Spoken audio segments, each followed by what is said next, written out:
السلام علیکم، خوش آمدید ہمارے چینل کہانی سینٹر میں۔ دوستو، آج بھی میں آپ کے لیے انتہائی خوفناک اور سبق آموز کہانی لے کر آئی ہوں، لیکن کہانی شروع کرنے سے پہلے آپ سب سے گزارش ہے، اگر آپ نے ہمارے چینل کو اب تک سبسکرائب نہیں کیا تو پلیز سبسکرائب کر دیں اور ساتھ میں بیل آئیکن کے بٹن کو بھی آن کر دیں تاکہ ہماری ہر نیو آنے والی ویڈیو کی نوٹیفیکیشن آپ کو بر وقت ملتی رہے۔ شکریہ۔ دوستو، آج جو میں آپ کے لیے کہانی لے کر آئی ہوں وہ ایک سچی واقعے پر مبنی ہے۔ دوستو، یہ کہانی ایک پراسرار درویش کی ہے جس نے کس طرح اس انگریز کرنل کو بد دعا دی اور کس طرح اس بد دعا نے اثر کی۔ دوستو، پہلے زمانے میں کہتے تھے کہ لوگوں میں محبت پائی جاتی تھی اور پیر فقیروں میں کرامت پائی جاتی تھی۔ اللہ تعالیٰ کا فرمان ہے کہ کسی غریب کا دل مت دکھاؤ، کیونکہ اس غریب کی آسمان پر اس طرح پہنچتی ہے جیسے بجلی کی مانند، اور ماں باپ کا کیا ہمیشہ اولاد کو بھگتنا پڑتا ہے۔ ایسی ایک کرنل کی کہانی جس کا کیا اس کی بیٹی اور بیوی کو بھگتنا پڑا۔ دوستوں، ایک زمانے میں ایک انگریز کرنل تھا جو بہت پیسے والا تھا۔ ایک شام اپنے صحن میں بیٹھے گارڈن میں چائے پی رہا تھا کہ وہاں ایک درویش آیا اور کہنے لگا، تمہارے پاس اللہ کا دیا سب کچھ ہے، اللہ کے نام پہ مجھے کھانا کھلا دو، میں 3 دن سے بھوکا ہوں، مجھے بہت بھوک لگی ہے، اللہ تم سے راضی ہو جائے گا، مجھے کھانا کھلاؤ۔ تو وہ کرنل کہنے لگا، جاؤ، تمہیں اور کوئی کام نہیں ہے بھیک مانگنے کے سوا؟ میرے پاس کوئی کھانا نہیں ہے، جاؤ یہاں سے۔ تو وہ درویش کہنے لگا، اللہ کے نام پہ کھانا کھلا دو، تمہارے پاس تو اللہ کا دیا سب کچھ ہے۔ تو وہ کرنل کہنے لگا، تم ایسے نہیں مانو گے۔ اس نے اپنے آدمیوں کو بلوایا اور کہا، اس درویش کو دھکے مار کر یہاں سے نکالو۔ تو وہ آدمی اس طرح کھڑے ہو گئے جیسے ہل ہی نہیں رہے ہوں۔ تو وہ کرنل کہنے لگا، تم لوگوں نے سنا نہیں، میں نے کہا اس درویش کو دھکے مار کر یہاں سے نکالو۔ تو وہ درویش کہنے لگا، ان میں سے کوئی بھی مجھے ہاتھ نہیں لگائے گا، یہ سب میرے اشارے پر کھڑے ہو گئے ہیں، اگر جب تک میں انہیں نہ کہوں یہ مجھے ہاتھ بھی نہیں لگا سکتے۔ تو پھر یہ سن کر کرنل نے کتوں کو بلوایا۔ وہ کتے آ کر اس طرح ادھر ادھر دیکھ کر بھونکنے لگے جیسے وہ درویش ان کتوں کو نظر ہی نہیں آ رہا۔ اب درویش کے تذلیل کی انتہا ہو چکی تھی۔ درویش کہنے لگا، تم نے میری تذلیل کی ہے، تم نے میری بے عزتی کی، تم نے مجھے ایک وقت کا کھانا نہ دے کر میری بے عزتی کی ہے، اب میں تمہیں بد دعا دیتا ہوں۔ یہ کہہ کر درویش نے اپنا ڈنڈا زمین پر مارا اور کہنے لگا، کرنل، ٹھیک 1 مہینے بعد تم مجھ سے بھیک مانگنے آؤ گے اور میرے در پر کھانے کی بھیک مانگو گے۔ یہ کہہ کر وہ درویش وہاں سے چلا آیا۔ وہ درویش سیدھا کرنل کے گھر آیا اور کرنل کے گھر کا دروازہ بجایا۔ دروازہ کرنل کی بیٹی نے کھولا تو وہ درویش کہنے لگا، بیٹا، اللہ کے نام پر کچھ کھانے کو ہے تو مجھے دے دو، میں 3 دن سے بھوکا ہوں۔ تو کرنل کی بیٹی نے کہا، ٹھیک ہے بابا، آپ یہاں رکے، میں کچھ کھانے کو لے آتی ہوں۔ یہ کہہ کر کرنل کی بیٹی اندر گئی اور کھانے کا بہت کچھ لے کر درویش کو پکڑا دیا۔ درویش نے کھانا کھا کر خوشی سے کرنل کی بیٹی کو دعا دی اور کہنے لگا، یہ لو بیٹا، یہ اس میں دوائی ہے، تمہارے گھر میں کوئی بہت بیمار ہوگا، کچھ دنوں بعد وہ شاید مرنے کی حالت میں ہو، اگر تم یہ دوائی اس کو پلا دو گی تو وہ فوراً سے ٹھیک ہو جائے گا۔ وہ کرنل کی بیٹی حیرت سے درویش کو دیکھنے لگی اور کہنے لگی، بابا، ہمارے گھر میں تو کوئی بھی بیمار نہیں ہے۔ تو وہ درویش کہنے لگا، بیٹا، چند دنوں بعد تمہارے گھر میں کوئی بیمار ہو جائے گا اور اتنا بیمار کہ شاید مرنے پر ہو، تم یہ دوائی رکھ لو، اسے پلا دو گی تو وہ ٹھیک ہو جائے گا۔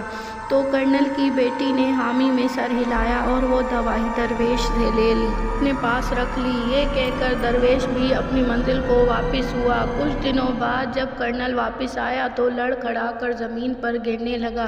اس کی بیٹی نے یہ منظر دیکھ کر وہ فوراً اپنے باپ کی طرف دوڑی اور اسے سنبھال کر سہارا دیا اور پلنگ پر آ کر لٹا دیا۔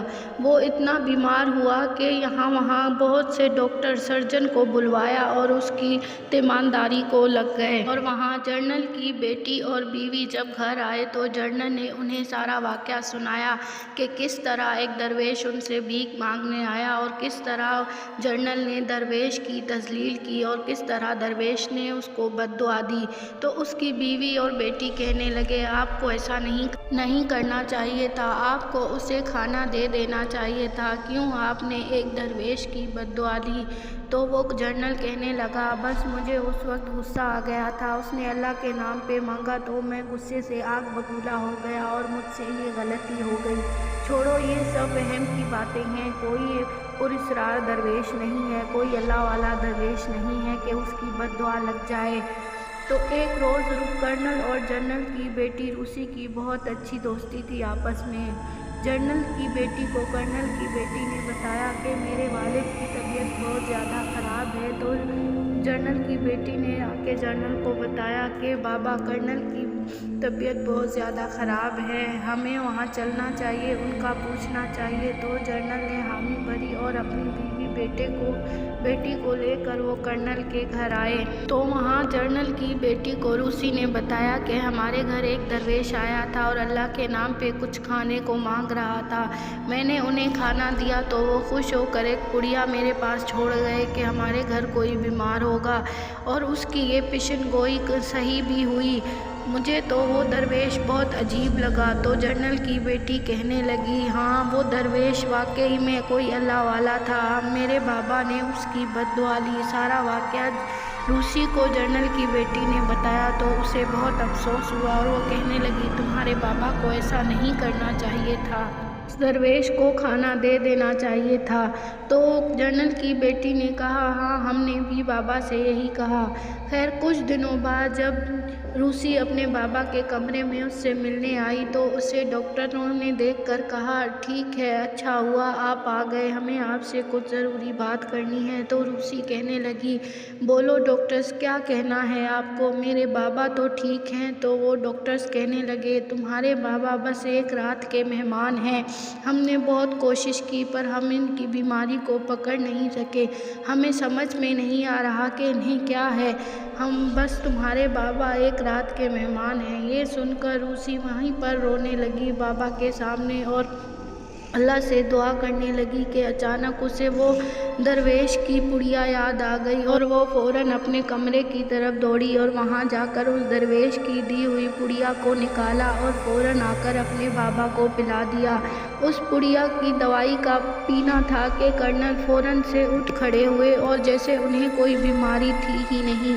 ये मंजर देखकर डॉक्टर्स भी बहुत हैरान हुए कि ये तो मरने वाला था, अचानक से ठीक कैसे हो गया। बाबा को ठीक होता देखकर रूसी अपने बाबा के गले लगकर रोने लगी और अल्लाह का शुक्र अदा करने लगी। अब आए सुनते हैं कि उस जनरल के साथ क्या हुआ जो दरवेश ने उसे बद्दुआ दी। ठीक 1 महीने बाद जनरल को स्मगलिंग के केस में इल्ज़ाम में उसे नौकरी से निकाल दिया गया और उसका हुकूमत की तरफ से पूरा घर बार जब्त कर लिया गया और उसे बेटी और बीवी समेत घर से निकाल दिया गया। अब जनरल रुलते रुलते आके फुटपाथ पर बैठ गया। कुछ दिन तक तो वो भीख मांगते मांगते खाता रहा और बीवी बेटी को खिलाता रहा, लेकिन कुछ दिनों बाद उसे भीख देने से भी सबने इनकार कर दिया और भीख मांगने पर भी उसे कुछ ना मिलता। वो यहाँ वहाँ फिरते फिरते उसके तन के कपड़े भी फटने लगे। वो ज़लीलो ख्वार इस कदर हुआ कि जंगल की तरफ आने लगा।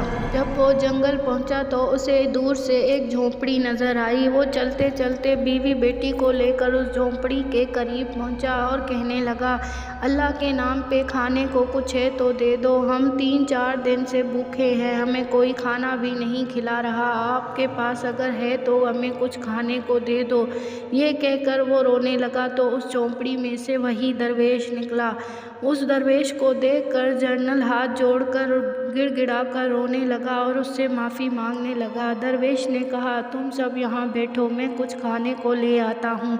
ये कहकर वो दरवेश अपनी झोंपड़ी के अंदर गया और दूध और डबल रोटी खाने को ले आया और आकर उस जनरल और उसकी फैमिली को दिया। उन्होंने खाया और अल्लाह का शुक्र अदा करके जनरल दरवेश के पैरों में गिर गया और कहने लगा, खुदा के लिए मुझे माफ़ कर दो, मुझसे बहुत बड़ी गलती हो गई, मैंने तुम्हारी इतनी तज़लील की, मुझे माफ़ कर दो। तो वो दरवेश कहने लगा, जाओ, मैंने तुम्हें माफ़ किया, अल्लाह तुमसे राज़ी हो। तो वो जनरल कहने लगा, मैंने आपका बहुत दिल दुखाया, आप मुझे माफ़ कर दें। तो दरवेश कहने लगा, मैंने तुम्हें माफ़ कर दिया, जाओ, अल्लाह करे जो तुमसे छिन गया वो तुम्हें दोबारा मिल जाएगा। ये कहकर दरवेश अपनी झोंपड़पट्टी में वापस गया और जनरल अपनी और बीवी और बेटी को वापस अपने घर ले आया तो क्या देखता है कि वहाँ बहुत से सिपाही खड़े हुए हैं और जनरल को कहने लगे, तुम पर जो स्मगलिंग का इल्ज़ाम था वो हट गया और सरकार ने तुम्हें सब कुछ अपना तुम्हारा तुम्हें वापस कर दिया, मुबारक हो, तुम कल से अपनी ड्यूटी भी ज्वाइन कर सकते हो। ये सुनकर जनरल बहुत खुश हुआ और अल्लाह का शुक्र अदा करने लगा। तो ये थी दोस्तों एक दरवेश और जनरल की सच्चाई पर मबनी कहानी। तो कैसी लगी आपको ये कहानी कमेंट बॉक्स में ज़रूर बताइएगा और अगर वीडियो अच्छी लगी तो लाइक और शेयर ज़रूर कीजिएगा। शुक्रिया।